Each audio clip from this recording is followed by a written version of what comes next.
Hi y'all. I decided to do something a little different today. I've been being drawn to do an election video. I've tried my best to keep my nose out of it. I really want to put my nose in it, but I've been keeping my nose out of it, so I deserve a gold star for this. But I've been having dreams about casting some stones about the election. I think it would be a really neat, different way of using divination tools. And I wanted to introduce you to another way that I interact with spirit. So what we're going to do is take a grounding breath and ask, what does America face on November 3rd? What will November 3rd look like for America?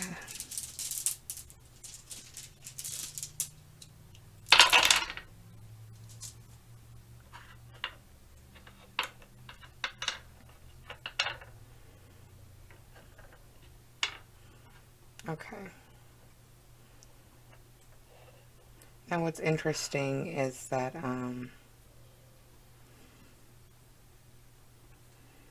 I did a reading prior to this, and my husband actually walked in and it startled me, so I stopped and decided to reshoot.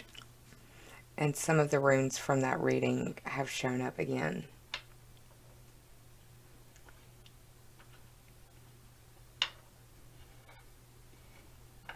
So we have the man rune, generally a positive rune, dealing with a man in the situation, has dynamic energy, deals with discovery, action, and courage, and it indicates a time to fight if necessary.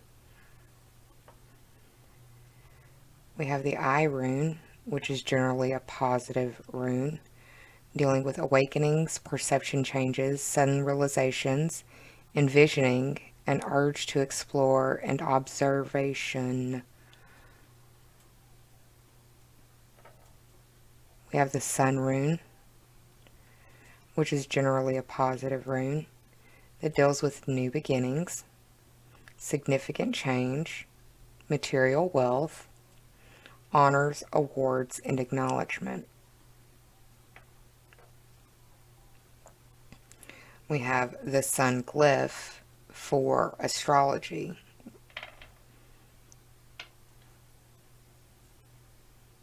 We have Pluto, the glyph for astrology. We have crossroads. The crossroads is generally a negative connotated rune, dealing with a choice faced, choosing your course. There could be sabotage or someone opposing you, or blockages.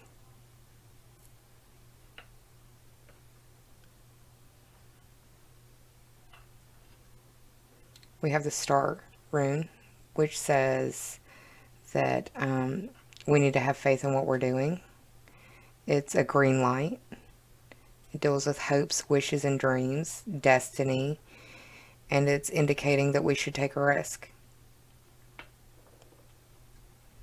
We have the rings, which is generally a positive rune, speaking to binding agreements, a union of two or more, cooperations, connections, possible marriage, which we're talking about the election, so that's not up for discussion on that part, but marriage legality would be. Different discussion, different topic, different debate. So concerted cooperation and effort in this election process. We have the Venus rune showing up in astrology. Venus is very strong. She is in her sign of Libra, a place that she rules. Mercury will be stationing direct in the sign of Libra, and that gives Mercury extra oomph or extra strength because it is turning direct in Venus's sign with Venus co-present there, giving extra harmony. also could be seen as the glyph for females. So the female vote is going to be a big turnout issue. How the female vote goes and how it splits and in what ways that it splits. It could also indicate the female candidate on the ticket for the Democratic Party. But my gut is also saying that it could indicate Nancy Pelosi. Because in one of the several options that are at play in this cluster fuck 2020 is that she could be placed in power for a short interim of time until the election is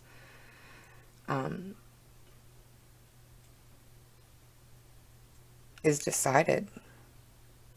So Venus, females, Libra, the law could also be a big deal. The legalities around it, I think SCOTUS is going to play a part in it. Neptune showed up.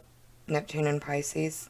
Now, the Neptune thing is really interesting because in 2016, when all of this kind of started, Saturn was square to Neptune, which really, looking back, is indicative of the two worlds that it seems like America has fallen into. And depending on which echo chamber you have kind of put yourself in or the algorithms have led you to, you see America one way and it can be starkly different from somebody who lives 3 houses down from you. Their version of America could look completely different to them than what it does to you, is what I'm trying to say. More positive than negative runes showed up. I want to look at the Sibley chart and see where these planets are. We have the Sun in Scorpio in the 12th house during this election cycle. Venus is really close to the midheaven.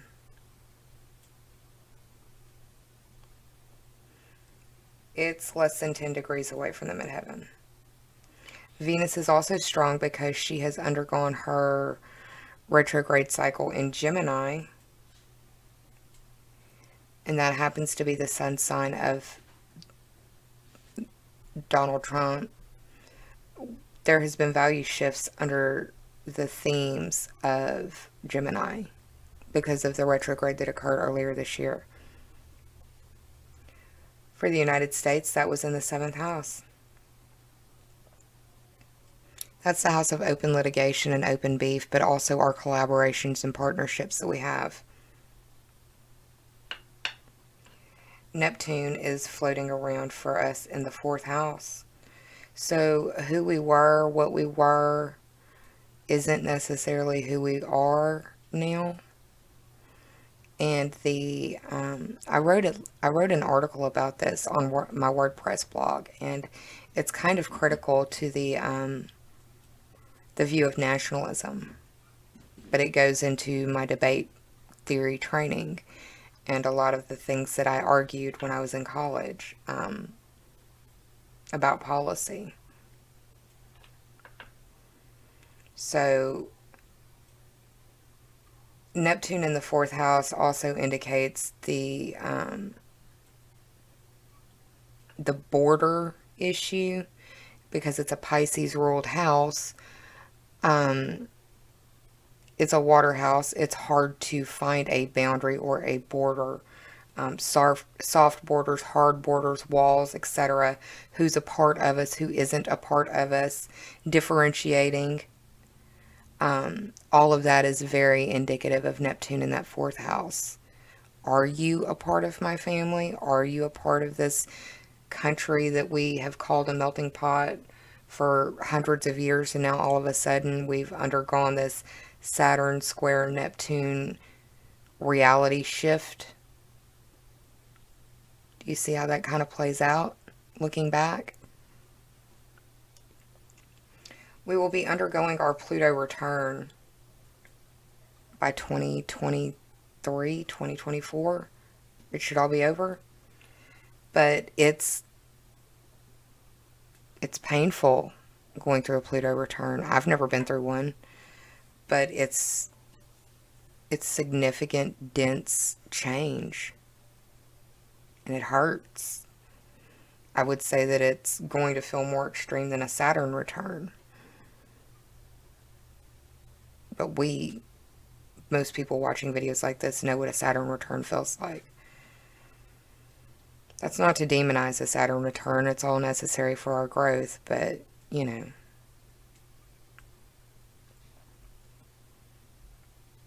The day of the election,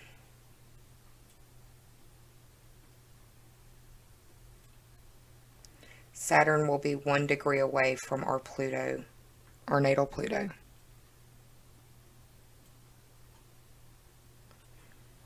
So all of the rot that we have built our kingdoms upon has been exposed through this COVID-19, the grand conjunction at the beginning of this year.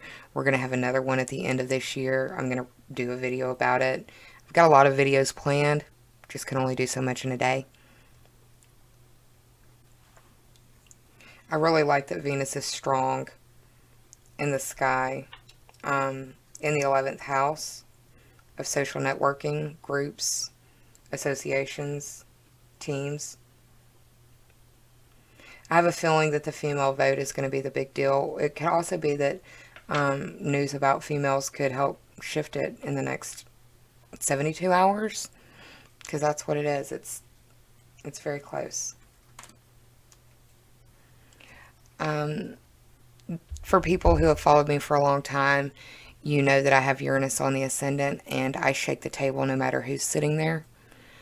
I was as critical of President Obama as I have been of President Trump. I just don't voice my critical views towards the president on this channel. I mean, I could, but I really feel like if I was going to, that would require a separate channel or avenue for that, because it's a different service, different audience, and not everybody is of the same mind frame of me. I understand that. I also understand that we as human beings have lost our humanity in this process. We have lost the ability to be kind to one another for the sake of you're my brother or sister in humanity. We've lost that. That's why I urge kindness at the end of every video, or try to. I'm a little rusty still. It's been a year since I've done all this. But yes, kindness. Let me pull some cards to see what else we can gather from these runes and what they're trying to tell us.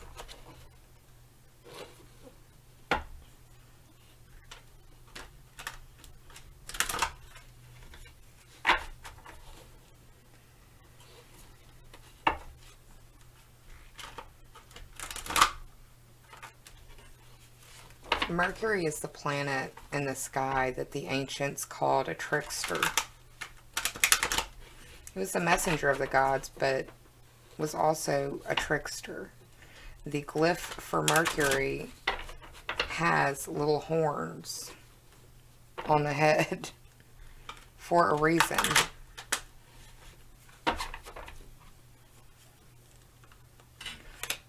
We've got a queen in the card showing up, a Queen of Clubs. Confidence and strength. Queen of Clubs is also the Queen of Wands. She's a confident, focused individual that has a zest for life. Doesn't have to be a female, but is associated with the feminine gender. Three of Pentacles deals with successful collaboration, craftsmanship, and admiration. It's meaningful work, it's enjoying one's work, and it's a suitable career. Two of Cups, or the Two of Hearts. It's also the Temperance card in the Major Arcana.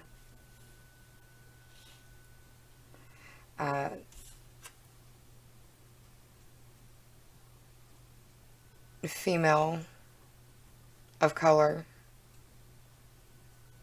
striking balance.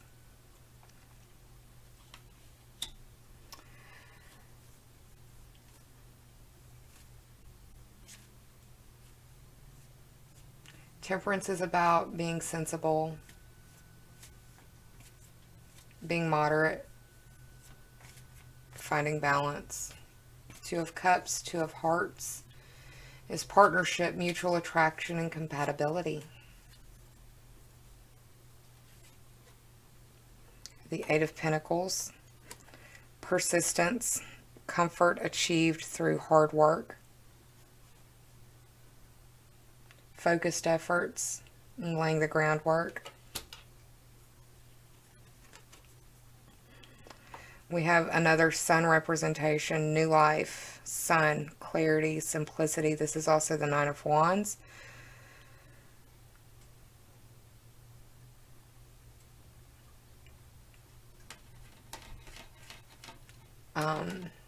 We're pessimistic. We're gearing up for the worst.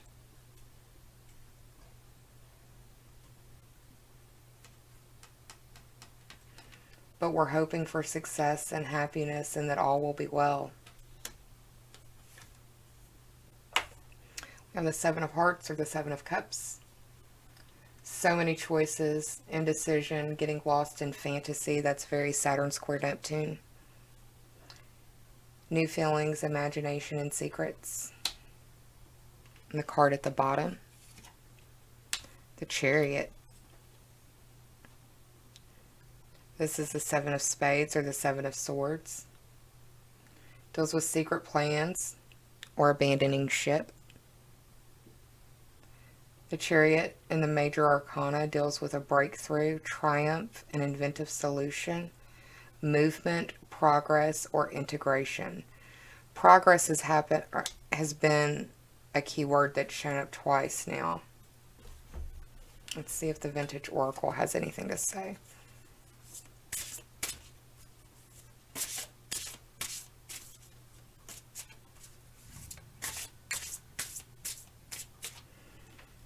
Look at the coloring of these horses.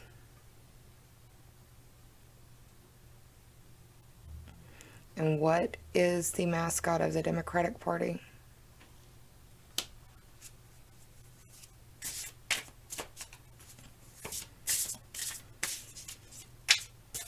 It feels like this divination is leaning towards the Democratic ticket winning.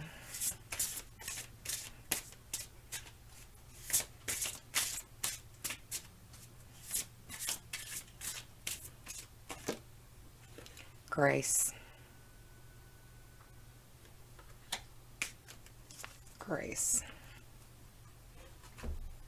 I'll be right back. Hang on. Okay, I figured it would be good to read from the book for y'all. Poised in a scene of heady blossoms, lakes and mountains, a bejeweled dancer is captured in a moment of rapture. Twirling a gossamer veil in the rays of the afternoon sun, her carefree form moves effortlessly in harmony with the beauty that surrounds her. She is intoxicated with the spirit of grace and delights in the sublime sweetness of the passing moment. In addition to the obvious visual beauty, grace can manifest in other ways. The name Grace has Latin origins and means favor or blessing. In religious traditions, grace means unmerited favor or loving kindness of God. Grace cannot be bargained for, as only the divine mind decides when and how to reveal itself. The presence of this card calls you to pause, to take heart and return to the miraculous simplicity of the moment. Through the gift of life alone, you are already a part of the miracle of grace. You may feel overwhelmed by the pressures surrounding you and isolated or disconnected from the beating heart of your sacred relationship to life. Perhaps you are overanalyzing things or measuring your progress by man-made yardsticks which have no bearing on your spiritual identity. Without a doubt, there have been countless times you have sought guidance and grace was present, but went unnoticed.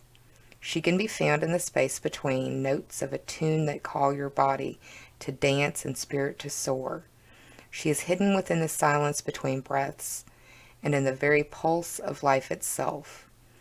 Look for her in the changing faces of Mother Nature. The next time you find yourself grumbling about the rain, remember these words from John Updike. Rain is grace. Rain is the sky condensing to the earth. Without rain, there would be no life. When grace dances into your moments of loving connectedness, you will recognize her reassured lightness of step, and regardless of circumstances, be both humble and grateful for the perfection in each moment.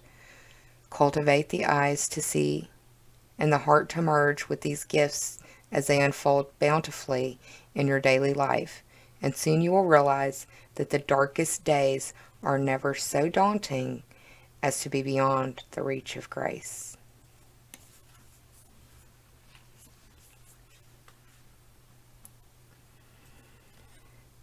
I think that's as beautifully as it can be put. Employ grace, adopt grace, embody grace, dispense kindness. It costs us nothing, and we are all sorely in need of it. I'm sending you a lot of love. Take care. Bob and weave. Mercury goes direct on November 3rd. We will know something soon. Do not trust everything you hear, read, or see, because the trickster could be playing tricks on you. Lots of love, y'all. On the other side, we'll make it. Bye.